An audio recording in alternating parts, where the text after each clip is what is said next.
여호수아가 이스라엘에 당면했던 큰 문제, 기브온 문제를 잘 해결했습니다.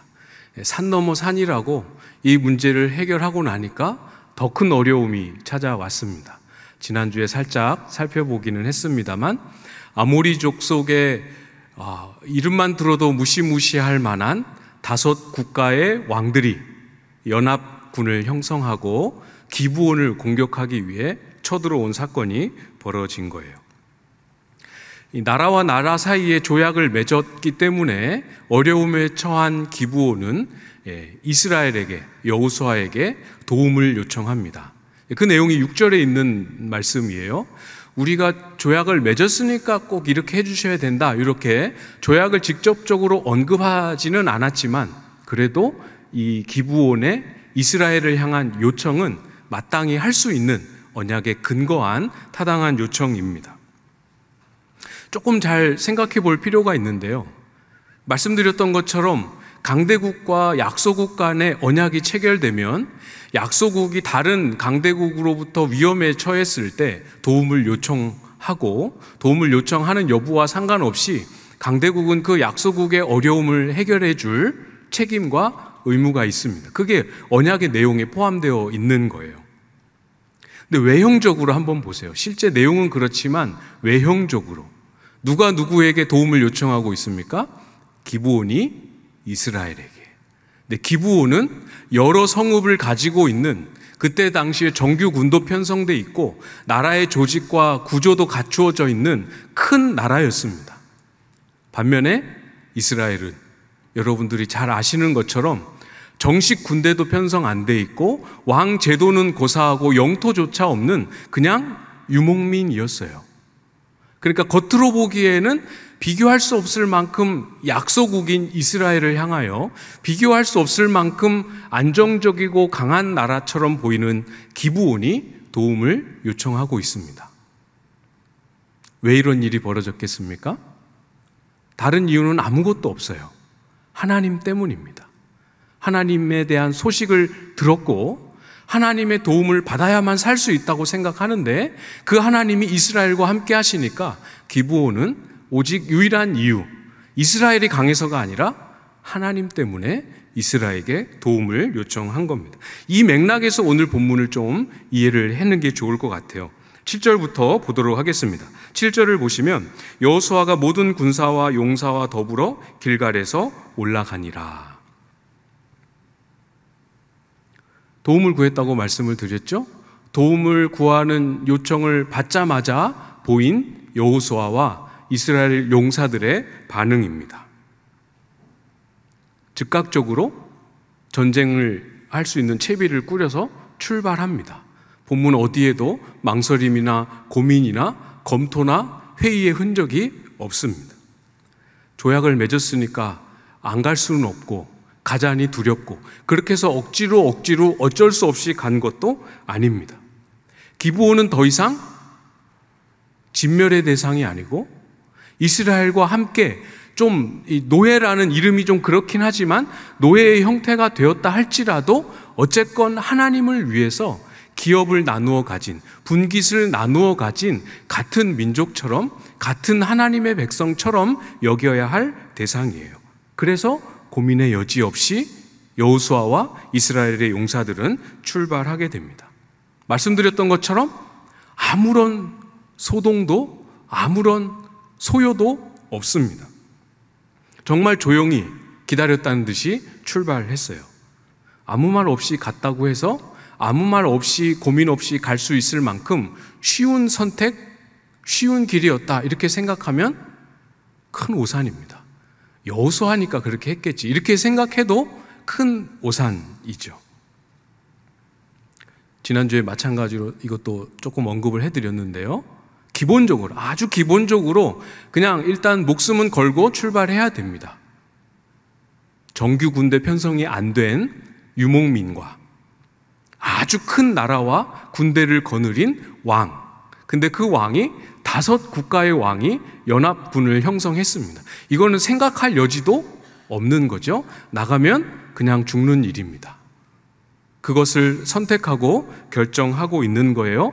아무리 전략을 구사하고 정말 특별한 전략을 만들어낸다 쳐도 이길 승산을 예측하기가 거의 불가능합니다. 승산 없는 전쟁이에요.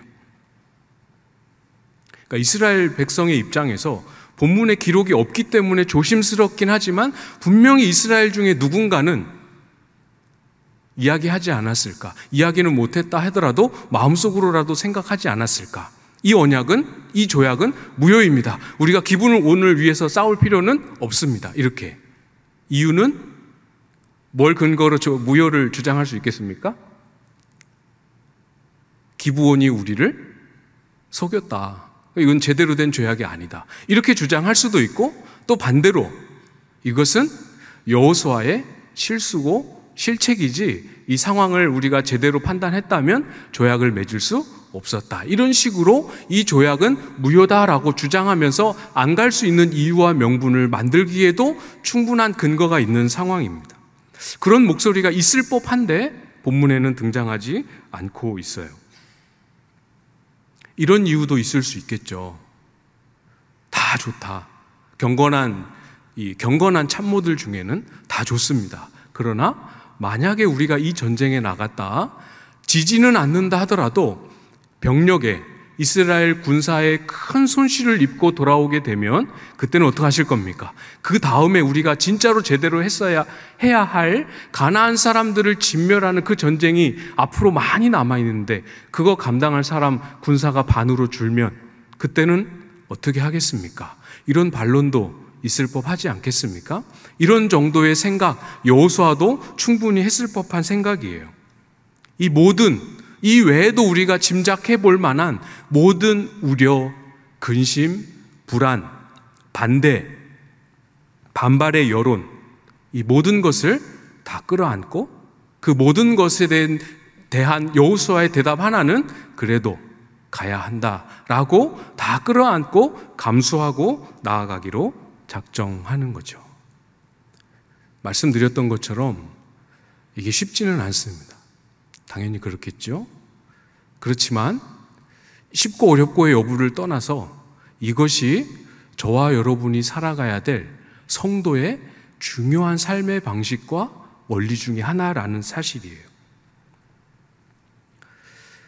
우리는 이 다음에 어떤 일이 벌어질지 잘 압니다. 즉각적인 하나님의 응답도 있고 그 하나님의 응답에 걸맞는 아주 비상하고 놀라운 조치들이 그 뒤에 이어집니다. 그래서 이 결정과 행동에 대해서 우리가 중요한 요소를 놓치기 참 쉬운 것 같아요. 그러나 이 본문에 등장하고 있는 여호수아와 이스라엘 백성들에게는 이 뒤에 무엇이 있을지에 대한 그림이 전혀 없었습니다. 어떤 분은 이렇게 보시더라고요. 우리가 지금 7절을 보고 있지 않습니까? 그 다음에 8절에 하나님이 도우시겠다라고, 이기게 해주시겠다라고 응답을 하세요. 그러니까 이 응답이 이스라엘 백성들이 순종할 수 있게 만드는 원인이었다. 응답을 듣고 나아갔다. 이렇게 해석하는 경우도 있는 것 같아요. 그럴 수 있겠지만 본문을 보면 이스라엘 백성들이 길갈을 떠나서 전쟁을 위한 여정에 오르기 전에 응답을 했다. 하나님이. 그렇게 볼 만한 본문의 내용은 찾기 어려운 것 같아요. 오히려 이 응답이 있기 전에 마땅히 가야 할 도리임을 알고 그 모든 것을 감수하고 나아가겠다는 이 믿음, 이거 하나 말고는 이스라엘 손에, 여호수아의 손에 아무것도 없었습니다. 그 믿음, 그리고 그 믿음을 실천하기 위해 감수해야 될 자기 부인, 내려놓음, 자기를 부수고 깨뜨리고 허물어버리는 결단, 이거 외에는 아무것도 없었습니다. 물론 여기서 우리가 오해하면 안 되죠. 여호수아가 했던 것처럼, 이스라엘이 했던 것처럼 이렇게 많은 대가를 지불해야 될 위험하고 어려운 결정을 그냥 단순히 해야 된다라는 명분 하나만 가지고 쉽게 결정해도 된다는 뜻은 아닙니다. 우리의 안전, 우리의 삶의 방향의 내용을 그렇게 충분한 검토 없이 위험하게 결정해도 된다는 뜻은 아닙니다. 경솔하게 해도 된다는 뜻도 아닙니다. 그렇지만 그럼에도 불구하고 현실의 여러 가지 요소를 다 고려하면서 신중하게 결정해야 함에도 불구하고 때때로 하나님은 분명히 우리에게 우리가 소중하게 여기는 것, 즐거워하고 기뻐하는 것, 우리에게 없어서는 안 된다고 여기는 그 무엇을 분명히 한 번은 그거 내려놓고 가자라고 말씀하시고, 포기하고 내려놓고 그것을 깨뜨리며 나아오는, 그렇게 하지 않고는 한 발을 디딜 수 없는 그런 선택의 자리, 결단의 자리로 꼭 한 번씩 우리를 초대하신다라는 사실입니다. 그때는 해야 된다는 거죠. 항상 우리가 이 어려움을 감수해야 된다, 이렇게 살 수는 없지만 그렇게 하나님이 우리를 부르실 그때에는 꼭 반응해야 합니다. 마태복음 8장 34절 35절 말씀입니다. 무리와 제자들을 불러 이르시되 누구든지 나를 따라오려거든 자기를 부인하고 자기 십자가를 지고 나를 따를 것이니라. 누구든지 자기 목숨을 구원하고자 하면 잃을 것이요 누구든지 나와 복음을 위하여 자기 목숨을 잃으면 구원하리라. 저 같은 목회자나 헌신된 삶을 사는 선교사님들을 위한 말씀이 아니고 예수 그리스도를 따르는 저와 여러분 모두를 위해 주시는 말씀입니다. 성도를 향한 말씀이요, 성도가 살아가는 삶의 원칙을 가르쳐주고 계십니다. 세상은 취해야 합니다. 빼앗아야 되고 얻어야 하고 소유해야 되고 이겨야 하는 방식입니다. 그러나 저와 여러분이 부름받은 교회는 그렇지 않죠? 자기 것을 포기하고 잃어버릴 줄 아는 사람만이 하나님의 것으로 사는 게 뭔지를 배울 수 있습니다. 자기 것을 잃어버리고 내려놓고 포기할 줄 아는 사람만이 하나님의 자원으로 사는 삶이 무엇인지를 배울 수 있는 거예요. 저를 포함해서 설교를 준비하면서 참 부담이 많이 되었습니다. 저의 삶의 내용을 조금이라도 가까이서 조금이라도 더 많이 아시는 분들이 들으면 분명히 그런 생각할 텐데, 목사님도 그렇게 잘 안 하시는 것 같은데, 이런 마음을 분명히 가질 텐데, 그래서 참 부담이 되지만 저를 포함해서 저를 향해서 죄송하지만 사실입니다.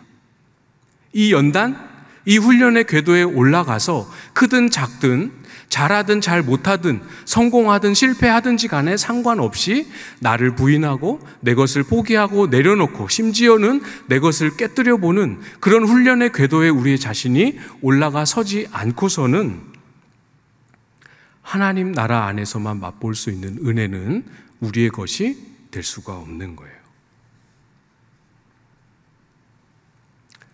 아무리 교회를 오래 다녀도 남들이 하는 거 다 하고 봉사도 다 하고 묵상도 다 똑같이 하고 예배도 안 빠지고 다 잘 드리고 해도 이렇게 자신을 하나님 앞에서 내려놓는 이 삶이 무엇인지를 한 번도 경험해 보지 않았다면 우리에게는 진정한 속 깊은 변화는 일어나지 않습니다.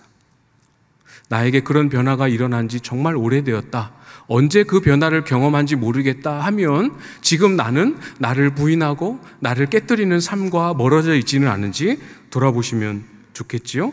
하나님과 사귐을 갖고 경건 생활도 한다고 하지만 정말로 예수 그리스도 안에만 맛볼 수 있는 평안과 기쁨, 이거 자기를 부숴보는 삶이 무엇인지 알아야 맛볼 수 있는 것입니다. 저를 포함해서 우리 모두가 자신을 깨뜨려보는 이 시도, 이거를 하지 않으면 순종할 수 없는 그 삶의 자리에 섰을 때 하나님 앞에 성공 여하와 상관없이 우리의 자신을 그렇게 들여보는 이 시도가 얼마나 복된 걸음인지 우리의 마음에 잘 간직하고, 혹 그런 부름의 자리에 있으시다면 오늘 말씀을 힘입어서 그 첫 발을 내딛어 보시기를 부탁을 드립니다. 그러나 오늘 여기에 계시는 분들 중에 저같이 이 말씀을 들어야 되는 분들 말고 이미 여러 가지 모양으로 자신을 깨뜨리는 삶을 살아오셨고 지금도 자신을 부인하며 자신을 허물어뜨리는 그 여정 속에 힘겨운 눈물을 흘리고 계시는 분들도 적지 않이 계시리라 저는 분명히 그렇게 알고 있습니다. 그냥 듣기 좋으시라고 드리는 말씀이 아니라 제가 하는 한 그런 내용들을 여러분에게서 들어서 알고 있습니다. 그 시간이 길어져서 너무 힘겨워서 낙심해 계신 분들 혹시 있으신지 모르겠습니다. 여러분에게 무슨 문제가 있어서 뭘 잘못해서 낙심한 자리 가운데 간 것이 아님을 꼭 기억해 주셨으면 좋겠어요. 그게 우리가 가는 길입니다. 아무리 발버둥 쳐도 제 표현으로는 이렇게밖에 표현을 할 수 없을 것 같아요. 얼음으로 만든 미끄럼틀과 같아서 아무리 발버둥을 쳐도 결국은 낙심의 자리로 미끄러질 수밖에 없는 우리의 현실이지만, 거기서 다시 복음을 듣고 하나님이 그런 삶에 대해서 어떻게 반응하시고 일하시는지 하나님이 행하시는 그 일을 다시 듣고 거기서 낙심한 우리의 마음과 생각을 일으키면 됩니다. 낙심 안 하기는 어려워도 낙심한 자리에 우리 자신을 일으켜 세울 수는 있는 거죠. 진짜 하나님만이 하실 수 있는 기적 같은 하나님의 역사. 야, 이렇게도 일하시는구나. 이렇게 일하실 줄 정말 몰랐네. 이런 은혜가 있을 줄 알았으면 내가 그렇게 고민하지 않았을 텐데 할 만한 그런 기적 같은 하나님의 일하심은 하나님의 부름 앞에서 자기 것을 내려놓는 사람들에게 반드시 찾아오게 됩니다. 시간이 좀 걸릴 수 있어도 틀림없습니다. 반드시 찾아옵니다. 오늘 본문 8절 말씀을 보시면 같이 한번 읽어볼까요? 8절입니다. 시작. 그때에 여호와께서 여호수아에게 이르시되 그들을 두려워하지 말라. 내가 그들을 내 손에 넘겨 주었으니 그들 중에서 한 사람도 너를 당할 자 없으리라 하신지라. 여러분이 이제 이스라엘과 여호수아 입장에 딱 자신을 놓고 읽었을 때 이 8절이 얼마나 기쁘게 다가오시는지 한번 상상해 보시면 좋을 것 같아요. 저는 실패했습니다. 왜냐하면 8절이 너무 익숙해요. 너무 많이 읽어봤고 너무 많이 이스라엘 역사에 들어봤던 표현이라 막 깜짝 놀랄 만큼, 아 그렇군요, 이럴 만큼 마음에 새로움을 주지는 못한 것 같아요. 그러나 하나님이 많이 말씀하셨던 내용이라 하더라도 이것을 식상하게 여겨서는 안 됩니다. 여기에 이 말씀을 따라서 하나님이 어떤 의지와 어떤 방법과 어떤 행동으로 이 말씀을 책임지시고 계시는지를 보면 이 말씀, 8절의 말씀 속에 어떤 마음을 하나님이 쏟아붓고 계시는지를 우리가 짐작해 볼 수 있습니다. 10절인데요. 여호와께서 그들을 이스라엘 앞에서 패하게 하심으로 여호수아가 그들을 기브온에서 크게 살육하고 벳호론에 올라가는 비탈에서 추격하여 아세가와 막게다까지 이르니라. 오늘 설교 제목과 이제 연결된 부분인데요. 누가 싸우고 있습니까? 한번 대답해 보시겠어요? 마음속으로. 누가 싸우고 계십니까? 아, 계십니까? 하면 답이 하나군요. 누가 싸우고 있습니까? 본문의 내용을 쭉 보고 정확하게 싸움의 주체가 누구인지 마음속으로 답을 다 하셨으리라 생각이 됩니다. 일단 맨 앞에, 20절 맨 앞에는 여호와께서 싸우고 계심을 아주 명확하게 기록하고 있지요. 근데 이 본문의 해석이 학자마다 또 번역하는 사람마다 이렇게 확 이분되어 있습니다. 뭐냐면 우리 한글 번역에서는 앞에는 여호와께서가 주어지만 중간에 보면 여호수아가 이렇게 해서 주어가 바뀝니다. 여호수아 찾으셨나요? 혹시 제 질문에 여호와 그리고 여호수아 이렇게 두 가지를 답하셨으면 본문을 아주 꼼꼼하게 잘 보신 겁니다. 근데 사실 원문에는 여호수아가라는 단어가 없습니다. 그냥 그가 이렇게 되어 있는데 이 그가가 하나님이냐 여호수아냐를 놓고 이제 논쟁이 되는 거죠. 이것은 여호와다. 이 그는 여호와를 의미한다라는 말은 문법적으로 그래요. 왜냐하면 그라고 했는데 그를 의미할 수 있는 대상이 앞에 여호수아가 본문에 안 등장합니다. 문장 맨 앞에 여호와가 등장하셔서 싸우신다 이렇게 말씀하셨고 그가 했기 때문에 문법적으로는 틀림없이 하나님을 가리킨다 이렇게 가는 게 맞지만 그 뒤에 나오는 표현 그들을 기브온에서 크게 살육하고 벳호론에 올라가는 비탈에서 추격하여 아세가와 막게다까지 이르니라. 요 서술어의 내용을 보면 사사기에서 우리가 많이 봤던 그런 패턴입니다. 사사가 또는 이스라엘 군대가 적군들을 완벽하게 무찔렀다라는 걸 표현할 때 어디까지 쫓아갔고 어디까지 추격하였고 얼만큼 무찔렀다 이런 내용을 기록하는 그 흐름 속에서는 항상 사람이 주어였기 때문에 이것이 여호수아일 것이다 이렇게 해석이 나뉘는 거예요. 여러분은 어떤 게 더 마음에 드십니까? 굉장히 인상적인 것 같아요. 서술어는 전부 사람이 이건 주어가 사람일 것이다 라고 추론할 만한 서술어를 다 골라서 진술을 했습니다. 서술어만 보면 사람이 한 거예요. 그래서 여호수아가 했다라고 번역해도 손색이 없을 만합니다. 그런데 주어는 하나님으로 해석되도록 본문을 기록하고 있는 겁니다. 그렇죠? 뭘 말씀하고 싶은 겁니까? 겉으로는 이스라엘 백성들이 여호수아와 함께 힘을 다하여 싸우고 있지만 실제로는 그들의 손을 잡으시든 그들의 칼을 잡으시든 그들의 머리 위에 계시든 그들의 앞에서 칼을 들고 싸우시든 어떤 방법으로든지 간에 겉으로는 이스라엘이 싸우지만 실제로는 하나님이 싸우고 계신다라는 사실을 아주 뚜렷하게 본문의 표현이 어색하게 느껴질 정도로 뚜렷하게 표현하고 강조하고 계십니다. 강조만 하는 게 아니지요. 11절 말씀을 보시면 그들이 이스라엘 앞에서 도망하여 베트론의 비탈에서 내려갈 때 여호와께서 하늘에서 큰 우박 덩이를 아세가에 이르기까지 내리시매 그들이 죽었으니 이스라엘 자손의 칼에 죽은 자보다 우박에 죽은 자가 더 많았더라.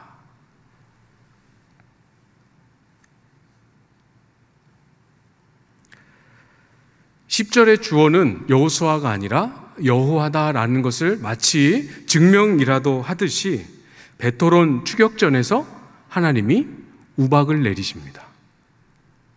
왜 내리셨을까요? 칼을 들고 싸우는데 이스라엘은 하나의 유목민족이고 상대하는 군대는 5개 연합 군사입니다. 그러니까 그냥 한 나라와 한 나라를 똑같이 놓고 치더라도 5배가 많을 거라고 우리가 추론할 수 있겠죠? 어떻게 그 많은 적군들을 칼로 다 제압을 하겠습니까? 이스라엘의 칼이 미칠 수 없는 곳, 저 멀리서 도망하는 그 연합군의 군대를 하나님이 우박을 보내셔서 진멸하고 계십니다. 누가 싸우고 계십니까? 하나님이 싸우고 계십니다. 정확하게 표현하고 있죠? 칼에 죽은 사람보다 우박에 죽은 사람들이 더 많았다. 누가 싸우신 결과입니까? 하나님이 행하신 거죠. 우리가 오늘 본문은 11절까지만 봤지만 더 놀라운 기적이 벌어집니다. 그래서 본문의 전쟁 기록은 14절까지 이어지게 되는데요. 더 놀라운 기적, 태양이 머물고 달이 멈추게 됩니다. 이것도 엄청난 논쟁거리죠. 이 일이 실제로 일어났느냐, 이 일이 실제로 일어날 수 있느냐, 이것과 비슷한 자연현상이 있지 않겠느냐 등등. 참 아쉽고 안타깝습니다.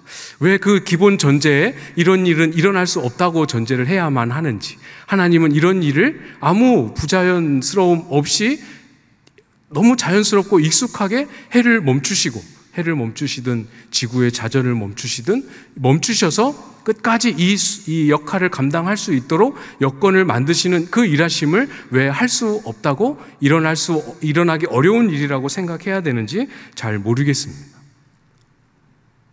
제 생각에는, 여러분은 어떻게 느끼시는지 모르겠습니다만 제 생각에는 이 해가 중천에 멈추어서 안 넘어가는 것보다 제가 예수님을 믿어서 하나님의 자녀가 되어 있는 것이 더 놀라운 기적 같은데 그렇게 안 느끼시는군요. 한 두세 분은 웃으시는 거 보니까 두세 분은 동의하시는 것 같아요. 여기서 목회자로 부름을 받아서 목회자로서의 삶을 살고 있는 것도 장차 예수 그리스도의 영광의 부활의 몸을 입을 미래를 약속받았다는 사실도 여기 나온 기적보다 결코 작지 않은 기적인데 이 기적들에 대해서는 아무도 이의를 제기하거나 문제를 제기하지 않는데 왜 이 기적에 대해서는 그렇게 많은 논란이 되어야 하는지 너무 안타깝습니다. 주 안에 사랑하는 성도 여러분, 잘 유념하여 주목해 보시기를 부탁을 드립니다. 이런 방법을 써서라도 필요하다면 얼마든지 이런 방법을 써서라도 그 백성의 대가를 지불하기도 주저하지 않는 그 순종과 함께하기를 원하시는 하나님의 마음, 이것에 우리의 마음을 잘 고정했으면 좋겠습니다. 마가복음에서 예수님께서 말씀하신 대로 나와 복음을 위하여 집이나 형제나 자매나 어머니나 아버지나 자식이나 전토를 벌인 자는 현세에 있어 집과 형제와 자매와 어머니와 자식과 전토를 100배나 받되 박해를 겸하여 받고 내세의 영생을 받지 못할 자가 없느니라. 딱 맞죠?